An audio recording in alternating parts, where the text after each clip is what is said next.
Salutations, mortals. As we continue researching on the entity for whom this sacrifice is truly for, I, and I alone, will entertain you fools with an astounding concept. Another Halloween episode!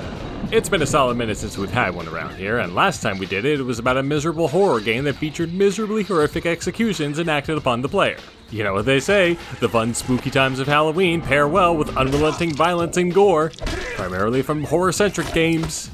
But I, your benevolent and unselfish ruler, felt rather curious about the older horror games of old with similar reputations for their horrific violence. And I was specifically drawn to some of the most infamous titles in this vein from the mid-90s. So infamous that I went down one hell of a rabbit hole in researching the two. Certainly helps I tease their inevitable appearance on this show before, so it would appear that now is the perfect time to let that appearance take form. I ask for all of you to clap your big skelly hands together with yours truly and give it up for Phantasmagoria and Harvester.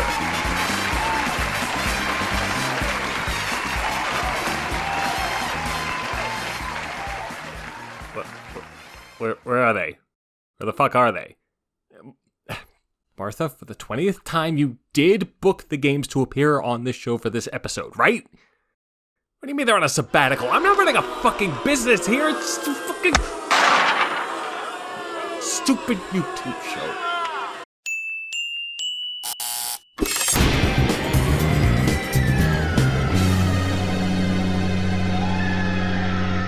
Don't you see? Ask their life.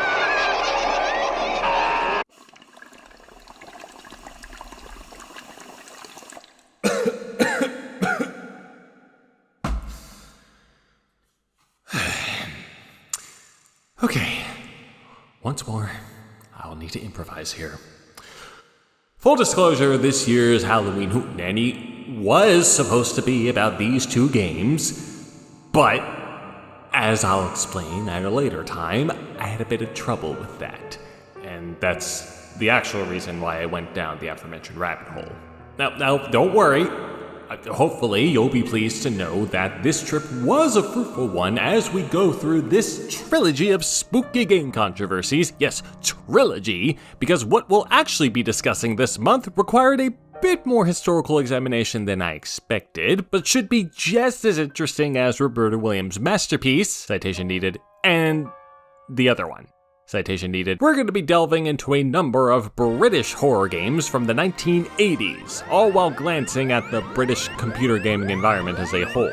It's been a while since we've talked about an 80s game controversy, and even longer since we've covered one associated with violent content, and, well, about as long since we talked about one with this criteria that originated from the UK. Though this video's topic takes place just a few years before, when the US was still reeling from their dumb stupid video game crash, and the dumb stupid games industry in Europe was hippity-hopping in spades. The extreme variety and wide availability of home computers and the software developed for them, like Manic Miner, Elite, and International Soccer, just to name a few, might have had something to do with that, but I like to think these folk just wanted to stick it to us Americans. With the format's increasing popularity came an increasing number of developers itching to get a hit of their own, and one such developer grew out of these weeds in 1984, going by the name of Palace Software. The company was an offshoot of some video retail store and consisted of these two fellas, Richard Leinfeldner and Peter Stone, both of whom had come up with an ingenious way to get their foot in the proverbial door of the burgeoning market, despite a lack of programming or artistic experience from either of them. Make a licensed game. Yep, licensed games were relatively common in this industry too, some of them having originated on these home computers. Hint, hint, hint, foreshadowing. But the duo at Palace had a unique edge for their work, as they had access to the license for one of the hottest horror films of that era, The Evil Dead. The Evil Dead began life as a short film made by two longtime friends, writer-director Sam Raimi and main lead actor Bruce Campbell, and has since become one of the most enduring horror franchises of all time, through its sequels, reboots, TV spin-offs, and graphic novels, while featuring one of horror's most underrated heroes, Ash Williams. Evil Dead 2 is perhaps the most beloved entry in the series, and it's not hard to see why. It's a frenetic, madcap, supernatural, gory, fun time with just a bit of holdover from Raimi's lower budget days to give it some extra flair. It was the one I was introduced to the series with, and it's damn good. But for the purposes of this discussion, we'll be focusing on the first entry in the series, the expanded narrative of that short film where Ash and friends go on a fun vacation at a spooky cabin in the woods, and all manner of spooky shit happens to them. The film premiered locally in 1981 and saw a wider release 2 years later following Stephen King's glowing endorsement, and another factor we'll get to in just a moment. Now, I had not seen the film before this video, and upon watching it, the vast difference in tone and pacing to its sequel did not go unnoticed. Oh, and the violence.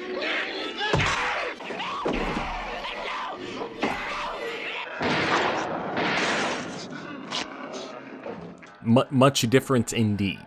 However, these supernatural elements persist here as well, and that allows it to stand out from its slasher contemporaries, all while the slower boil sets up an atmosphere, providing a solid ramp-up in terror before the film goes hog wild in the third act. I really liked Evil Dead 2, but this is fucking excellent. Don't get me wrong, they're both fun, they're both great. I think I like the first one more. I think it's more effective as a horror film. I like the scrappier, more low-budgeter feel of it more too, and gave me the same kind of nightmarish feeling that I got from watching Texas Chainsaw Massacre for the first time. Just a little bit goofier and with more zombies. My opinions fluctuate on the daily though, so we'll see how long that stands. But now that I've given y'all a mini review of a classic horror film in the middle of what's supposed to be a video about a goddamn video game controversy, let's ask the question that should arise in a scenario where a seemingly no-name video retail store gained the ability to use this popular film as a license for a video game. Why are you not talking about Phantasmagoria, you fucking hack?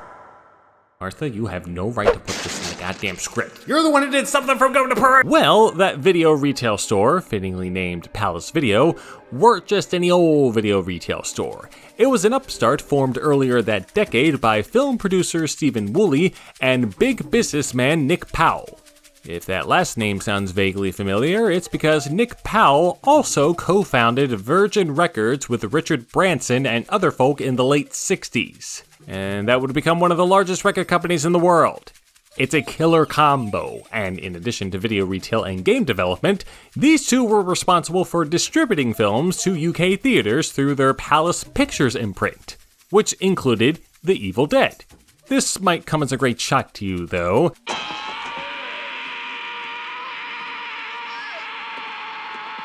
The film saw some opposition from the BBFC, the UK's film classification group. When Palace had submitted the film for certification in mid-1982, its members were torn on whether or not the violence was over-the-top silliness or way too much for early 80s UK audiences to handle. The dispute was settled when their director chimed in, suggesting that the most violent scenes be trimmed down, and that would suffice. The resulting cuts totaled to a mere 49 seconds, and the film was then released in UK theaters with an X rating, just in time for Halloween. Considering the fate of other horror movies in the country, this was surprising to say the least, but obviously a very good thing, seeing as this led to that wider theatrical release in the US and other territories. The film did well enough in the box office, and Palace saw even more success with its home release the following spring. It didn't require any additional cuts, as this was a brand new market at the time with little to no regulations. So not only could Palace put out a theatrical version of this very violent film without any perceivable issues, a lot of horror and exploitation films could make their way to VHS in this manner as well. This BFI article organized some examples of such films, some of which were rejected by the BBFC entirely, and yet still got a video release. As one can imagine while sipping their 9th cup of tea that morning, this didn't sit well with many of the conservative-leaning figures in Thatcher's Britain. including one Mary Whitehouse, the leader of the boringly named the National Viewers and Listeners Association, later to be known as Media Watch UK. This advocacy group has popped up on the show before, over 10 years ago in fact, when I was talking about Mad World. That was well after Whitehouse's death and well before I had figured out how to properly approach video game controversies, but even more well before all that, they had gained a big reputation for their battles against the BBC in the 60s and 70s, and now they wanted the UK government to do something about these video nasties and the filmmakers and video stores propping them up. It's a long story that we do not have the time to recount, but in brief, she got her wish. The Director of Public Prosecutions, aka the DPP, gave police full power to raid numerous video shops potentially containing films that contained obscene material in accordance with the country's 25-year-old Obscenity Act, and confiscate them while prosecuting the films and shop owners involved, some of whom were sent to prison. Oh, you're a nasty one, aren't you? In you go. That's enough of that. There's a bit of cup of tea. It was a mess, and it wasn't any less of a mess after the DPP drew up a list of these films for these video stores to use as a guide and a warning. A number of such cases revolved around The Evil Dead, which was near or at the top of that video nasty list, Whitehouse going as far to call it the #1 nasty, standing among the likes of Cannibal Holocaust and I Spit on Your Grave. Because obviously, animal cruelty and endless rape are definitely comparable to oatmeal and marshmallow strings. For as funny as this sounds now, Palace Video were still caught up in this bullshit, and their case went on for so long that both Nick Powell and Sam Raimi testified on behalf of and in defense of the film. It definitely wasn't the fun kind of spooky going on here during these troubling times. All of this loomed over the Palace software team as they worked on development for what was to be the Evil Dead game, and they were almost caught in the crossfire of this madness. The duo were based in the same building as the Scala Cinema, which Woolley was using as both an underground movie theater and a storage facility for the master tapes of Palace's distributed films. Naturally, this was one of many locations that the Obscene Publications Squad raided in their pursuit of British goodwill and suffering. According to Leinfelder, the police took away all the master tapes for The Evil Dead at this location, although another source claims that the master tapes were hidden elsewhere and the police actually confiscated the master tapes from another facility. In any case, they managed to avoid getting their computers housing the game project taken away in the chaos and getting caught up in the preceding lawsuits. Further work on the project continued without any more interruptions, and the final game saw release at some point in the fall of 1984 for the Commodore 64. Georgie may have been onto something here, because if the film created this much trouble for Palace, I can imagine what its video game adaptation would look like. Maybe this could be the computer counterpart of this video nasty. A computer nasty, if you will. Well, only one way to find out.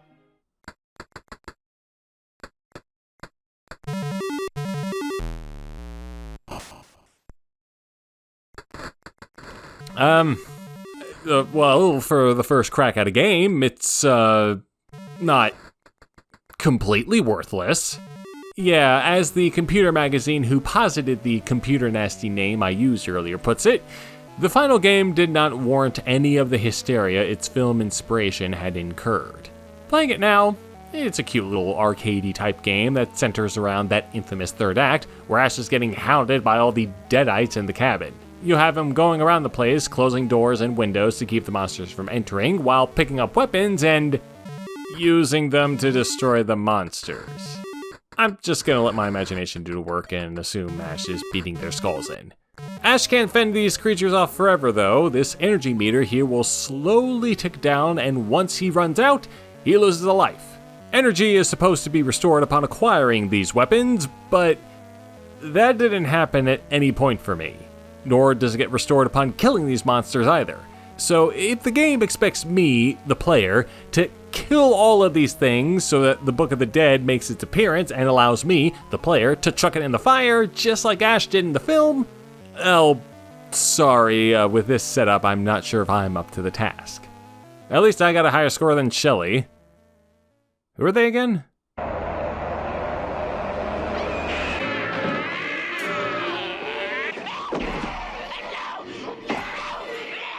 Oh yeah, them. I'm sure they'll be fine. Overall, while, again, for a first-time project, it's trash. The only gore to speak of are the wiggly legs going around here, sucking out Ash's life energy. What a tepid outcome. And the general public tepidly responded to this tepid game in a similarly tepid manner. I'm guessing it did fine since there were 2 other versions developed by third-party coders, which was another common practice in the industry, but, well, the BBC Micro version doesn't look like it plays any better, and the team thought the ZX Spectrum version was of such poor quality, it never even got a proper release. You can only find this version on the B-side of their next game, Cauldron, a game that was originally another licensed horror game, guess which film they were going to base it on, before the team reworked it into an original title. Oh yeah, another thing about this particular industry, a lot of these games were developed on cassette tapes, so they had a side A and a side B, and you could put all manner of things onto the side B of a tape. After this, Palace Software went on to a respectable career in the British computer gaming realm, and longtime controversy viewers may recall they were the people behind a game that was even more infamous than their Evil Dead crap was, cause it caused some kind of controversy. Barbarian the Ultimate Warrior. Yeah, I didn't bring it up earlier for the lulz. It was relevant. Man, this takes me back. The violence, the boobs, the waning days of Ace Alieri's review contest. I'm getting spooked just thinking about it. As for Palace Video, not only were they found innocent of obscenity in their case, thus removing the Evil Dead from the list, the presiding judge found fault with the DPP's frivolous litigation and forced them to pay Palace's legal fees. There is a really good page cataloging these affairs on the Evil Dead fan site linked below. It's quite fascinating. Soon after, British Parliament passed the Video Recordings Act 1984 in 1924. I'm just kidding. Requiring all future retail video releases to be certified by the BVFC in order to be sold in stores, bringing an end to the video nasties craze. For the most part. The Evil Dead wouldn't get its due in that regard until the end of that decade, and wouldn't see a fully uncut release until the new millennium, but I doubt Raimi and crew gave much of a shit by then. Meanwhile, Woolley and Powell turned Palace Pictures into a full film production affair, with their most notable release being 1992's The Crying Game. And despite the company going tits up that year, the pair would form Scala Pictures afterwards and continue that partnership for a good long while, with Woolley having another successful partnership on the side. Okay, not as scary an ending as it could have been, but it's better than how The Evil Dead ended. In truth, the Evil Dead game did not have any actual controversy attached to it. The devs did just too good of a job of keeping it hidden when it mattered, and even after release, I guess Mary Thompson, or whatever her name was either too focused on putting together another tape filled with out-of-context scenes from Kill or None, or trying to get Thatcher to ban sex toys to notice.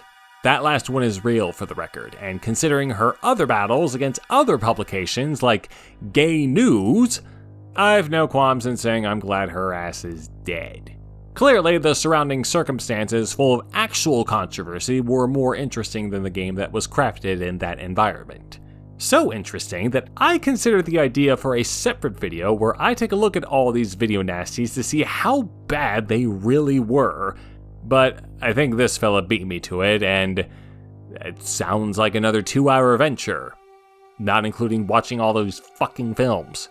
I've had enough of those for a while, so y'all can just check this one out and that'll get you up to speed. Regardless, this was a lot of fun to go through. Maybe I should start branching out into movie controversies. Okay, I'll start with these 2 films, and then cuties. That was a popular topic for like 5 seconds. And then we'll talk about The Last Jedi and see if I want to kill myself by then. Sounds like a game plan to me, don't you think? In the meantime, while our first venture into the 80s British horror game realm bore little fruit from the game in question, I'm sure you fools will be satisfied with our next topic, as it's another licensed horror property with real, pure controversy attached to it. And if you can guess the game, I'll give you a kiss. What's so great about Peru anyway?